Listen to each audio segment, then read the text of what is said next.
Students, आज आपका topic है प्रिंसिपल ऑफ हाउस प्लानिंग।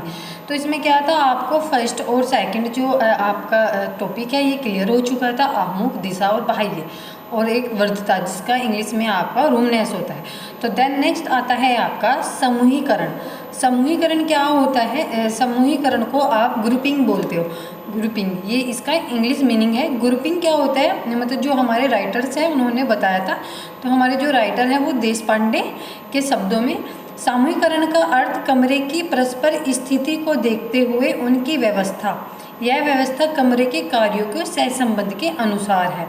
मतलब ये क्या होता है, जो आपका सामूहिकरण होता है, ये एक कमरे में जो होती है ग्रुपिंग, वो एक दूसरे से परस्पर की स्थिति को दर्शाती है और ये देखती है कि उनकी व्यवस्था कैसी होती है, और उनकी व्यवस्था के थ्रू ही जो कार्य होते हैं आपके सहसंबंध के अनुसार अकॉर्डिंग करते हैं।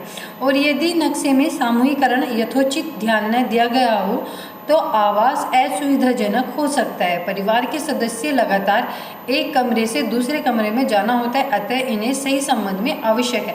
मतलब जब आप हाउस प्लानिंग करते हो तो रूम का ध्यान रखना चाहिए, ग्रुपिंग का, और जो आपके जो फैमिली मेम्बर्स होते हैं ये सब ध्यान में रखकर उनकी सुविधा जो असुविधा ना हो, उनको कंफर्टेबल होना चाहिए। जो फैमिली होती है वो परिवार के जो लगातार व्यक्ति होते हैं वो एक कमरे से दूसरे कमरे में जाने में प्रॉब्लम होती है, क्योंकि बीच में जो गैपिंग आती है। तो देन इसमें क्या होता है, जब उसकी प्रॉब्लम आती है तो उसको इस तरीके से हाउस प्लान करना जिससे कि जो फैमिली मेम्बर्स होते हैं उनको कोई प्रॉब्लम का सामना ना करना पड़े। उसमें करने से क्या होता है, जो फैमिली मेम्बर्स होते हैं उनको आने जाने में प्रॉब्लम होती है। और ये जो आपकी जो आवास की 3 जो ग्रुपिंग होती है उन्हें एक दूसरे से इस संबंधित स्थापित करना ही ये योजना का अंग होता है। जैसे कि कमरा आपका बरामदा होता है या बैठक होती है तो उनका एक समूह होना चाहिए। यदि आपका बरामदा और बैठक उनकी अपेक्षा किसी शयन कक्ष, मतलब आपका जो बेडरूम होता है उसका खुलता है तो वह असुविधाजनक होता है। मतलब इसमें कहने का मतलब ये होता है कि जो आप बरामदे में जब आप बरामदे में बैठते हो और उसका डोर एक बेडरूम की साइड खुलता है तो वो असुविधाजनक होता है, क्योंकि उसमें प्राइवेसी नहीं होती। तो वो भी ध्यान में रखना होता है। तो बरामदे और बैठक एक दूसरे से सामूहिकृत होने चाहिए। क्या होना चाहिए, आपका जो लिविंग रूम है, आपके जो लिविंग रूम से जो आपका बरामदा है वो एडजस्ट होना चाहिए। आपका जैसे ही बेडरूम होता है वो क्या होता है, वो छोटे कमरे में एक ही जो छोटे कमरे होते हैं उसमें एक ही बेडरूम होता है, किंतु जो बड़े मकान होते हैं उसमें 2-3 आपके बेडरूम्स होते हैं, अधिक भी होते हैं। जो आपके बेडरूम होते हैं वो कुछ फासलों पे होते हैं कि कुछ दूरियों पे होते हैं, और जो आपका हाउस होता है वो एक अलग खंड में रखे जाते हैं। जो आवास होते हैं आवास में वो अलग अलग खंड पर रखे जाते हैं ताकि उसमें प्राइवेसी आपकी बनी रहे। कि ये नहीं है कि सारे बेडरूम एक जगह ही इकट्ठे कर दे, क्योंकि थोड़ी थोड़ी दूरियों पे आवास में आपके बेडरूम बनाए जाते हैं। जो इसमें क्या होता है, जो आपके बेडरूम होते हैं वो आजकल उसमें क्या होता है, आपका बाथ और आपका बाथरूम, टॉयलेट्स ये एक दूसरे से अटैच रहते हैं। जब आपने देखा हो सभी आजकल तो सभी के घरों में ये प्रोसीजर चलने लगा, क्योंकि वो आपका जो बेडरूम से दूर नहीं होता, क्योंकि वो सुविधाजनक होता है। जब आपका टॉयलेट और आपका बाथरूम दूर होता है तो असुविधाजनक होता है। साथ ही साथ कम से कम एक बाथरूम ऐसा हो जिस तक आप स्वतंत्रतापूर्वक जा सको और उसे कमरे में पहुंचाया जा सकता है। या आपका जैसे रसोई घर होता है, आपका स्टोर रूम हो, डाइनिंग रूम होता है, स्टोर रूम होता है, ये क्या होता है, ये एक दूसरे के निकट होने चाहिए। क्योंकि जो आपका किचन होती है वो दूर होती है तो गृहिणी को मतलब आने जाने में प्रॉब्लम होती है, और जो आपकी किचन होती है वो क्या हो गई, आपकी बैठक के नज़दीक न हो, अन्यथा जो मसाले होते हैं उनकी जो गंध होती है जो उसमें बैठे हुए बैठक में जो व्यक्ति होते हैं उन तक पहुंच जाती है। तो इससे उनको जो है किचन को दूर रखना चाहिए। देन जहाँ ये तीन एक समूह एक दूसरे से संबंधित होते हैं वहीं अलग भी है। जो आपका आदर्श व्यवस्था होती है उसमें रसोई, बैठक, आपका किचन, आपकी बैठक, आपका बेडरूम, बाथरूम, ये सब स्वतंत्र रूप मार्ग होने चाहिए, मतलब सर्कुलेशन एरिया होना चाहिए, वो एक दूसरे से होकर न जाए। ये भी आपको एक ध्यान रखना पड़ेगा।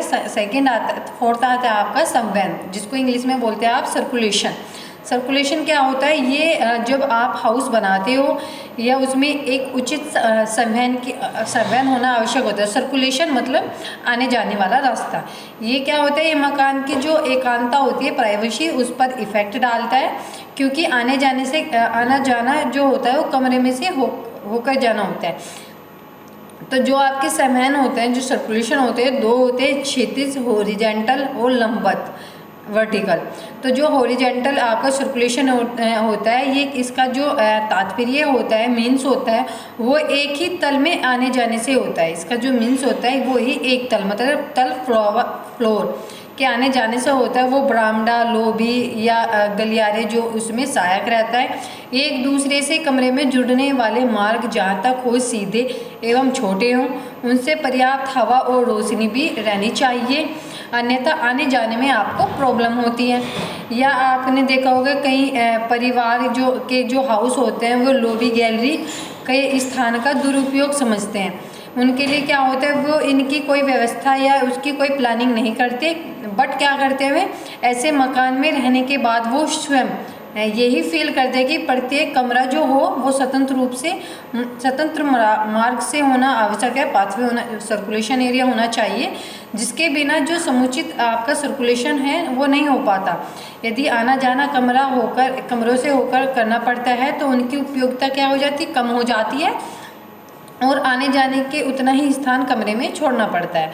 देन ये भी उचित जो समय आपका सर्कुलेशन होता है वो केवल बाहर से कमरे में आने जाने के लिए आवश्यक नहीं होता है इम्पोर्टेंट, बल्कि क्या होता है वो जो अंदर की ओर होना चाहिए। इसका अर्थ होता है कमरे का आकार और बनावट तक जो आपके डोर विंडोज़ होते हैं इस प्रकार हो कि जो कमरे का एक भाग दूसरे में आने जाने में असुविधा ना हो। ठीक है, नेक्स्ट आता है आपका हॉरिजॉन्टल सर्कुलेशन। तो इसका मीन्स होता है एक तल से दूसरे तल जाने के लिए साधन। सार्वजनिक इमारतों के लिए आजकल इसमें प्राय लिफ्ट रहती है, किंतु घर में ये सामान्यतः सीढ़ियों का प्रयोग किया जाता है। चूँकि जो ये सीढ़ियों का यूज़ किया जाता है वो अत्यधिक होता है, इनका जो आयोजन होता है, प्लानिंग होती है, वो सुविधाजनक होनी चाहिए। उनकी जो चौड़ाई, ऊंचाई ठीक ठाक हो, अन्यथा आने जाने में असुविधाएं होती हैं, खतरा हो सकता है। जो आपकी एयर होती है, आपकी लाइट होती है, प्रकाश, सनलाइट होती है, वो बराबर आनी चाहिए। जहाँ आपकी सीढ़ियाँ होती हैं वहाँ बिजली की फिटिंग है, ये एक दूसरे से चालू हो जाने वाली स्विच, टू वे स्टायरी स्विच लगाने चाहिए। सीढ़ियों की लैंडिंग भी रहना आवश्यक है। सीढ़ियों में प्रवेश के द्वारा निकट रहना चाहिए, साथ ही घर के प्रत्येक कमरे में उन तक पहुंचना आसान होना चाहिए। देन नेक्स्ट आता है आपका एकांतता, जिसको आप इंग्लिश में बोलते हो प्राइवेसी। प्राइवेसी जो आपके हाउस में एक प्लानिंग की जाती है, एकांतता की एक व्यवस्था जो होती है मोस्ट इम्पोर्टेंट होती है, क्योंकि जो प्राइवेसी होती है वो प्राचीन काल से अधिक महत्व नहीं दिया जाता था, बट आधुनिक समय में इसका जो महत्व पर विशेष ध्यान दिया जाता है, क्योंकि जो एकांतता है वो शांति और जो आंतरिक जो शक्तियाँ मिलती है एवं उनकी जो मानसिक संतुष्टि मिलती है। एकांतता टू टाइप्स की होती है, एक बाह्य और एक आंतरिक। जो बाह्य एकांतता होती है वो हमें अपने जो आवास की जो बाह्य जगत होता है इससे अलग अलग मिलती है। पास ही जो जैसे सार्वजनिक आपकी सड़कें होते हैं, निकट इमारतें होती हैं, वो क्या करती है, आपकी जो प्राइवेसी है उसको भंग करती है। जो घर के चारों ओर दीवार बनकर या बाड़ आदि लगाकर एकांतता आपकी प्राइवेसी बनाई जा सकती है, ताकि शोर अंदर तक ना आ सके और ना ही कमरे में प्रवेश कर सके। जो उसमें होती है, जो डोर होती है, बाहरी दरवाजे होते हैं, पर्दे होते हैं, खिड़कियाँ, जो उन पर पर्दे लगाकर प्राइवेसी बनाने में सहायता मिलती है। आंतरिक जो आपकी प्राइवेसी होती है वो क्या होती है, जो विभिन्न कमरे में आप प्रवेश करते हो उसके द्वारा अलग करना, इसके लिए अधिक सुविधाजनक आयोजन होने चाहिए। जैसे एक लॉबी या गैलरी का परिवर्तन, इसमें प्रत्येक कक्ष में जाने के लिए आप स्वतंत्र रूप से आप सर्कुलेशन एरिया ढूंढ सकते हो, या दरवाजे की सही स्थिति, ये भी हो सकता है। क्योंकि इसमें क्या होगा, जो डोर होती है वो छोटे छोटे कमरे की दीवार के माध्यम होती है, स्थिति होनी चाहिए, उसे खुलने पे लगभग सारा कमरा दिखाई दे सकता है। इससे क्या होती है, आपकी एकांतता जो होती है वो भंग हो जाती है।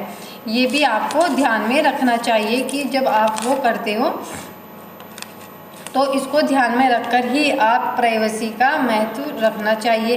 या आप एक कमरे से दूसरे कमरे में जाते हो तो उसके लिए भी प्राइवेसी होनी चाहिए, या आपकी खिड़की की सही स्थिति, कमरे के जो मिडिल में आप जो दीवार होती है आपकी वॉल होती है उस पर आप खिड़की की व्यवस्था भी आपकी क्या होती है प्राइवेसी को भंग करती है। आपका जो बाथरूम होता है उसमें जो खिड़की की जो ये सामान्य स्थिति होती है ऊंचाई पर रखी जाती है, या जो उचित सामूहिकरण जो ग्रुपिंग होता है कि वो सही कमरे में जो परस्पर संबंधित रूप में एकांतता संभव होती है। जैसे रसोई के लिए बैठक होकर जाना पड़ता है, ये अध्ययन कक्ष में पहुंचते हैं, ये क्या होता है ये जो आपका बेडरूम होता है इससे गुजर कर जाना पड़ता है, जो क्या होते हैं असुविधाजनक होती है और प्राइवेसी पर भी इफ़ेक्ट डालती है। या स्क्रीन तथा लकड़ी के हल्के पार्टीशन, कुछ ऐसी सीमा से भी एकांतता बनाई जा सकती है। आप जैसे आपका बेडरूम है, आपका बाथरूम है, ये क्या होती है एक विशेष प्राइवेसी होती है जो आपकी किचन में ऐसे स्थल पर हो जहाँ मतलब व्यक्ति आना जा सके और आपकी प्राइवेसी बन सके। तो ये भी एक इसका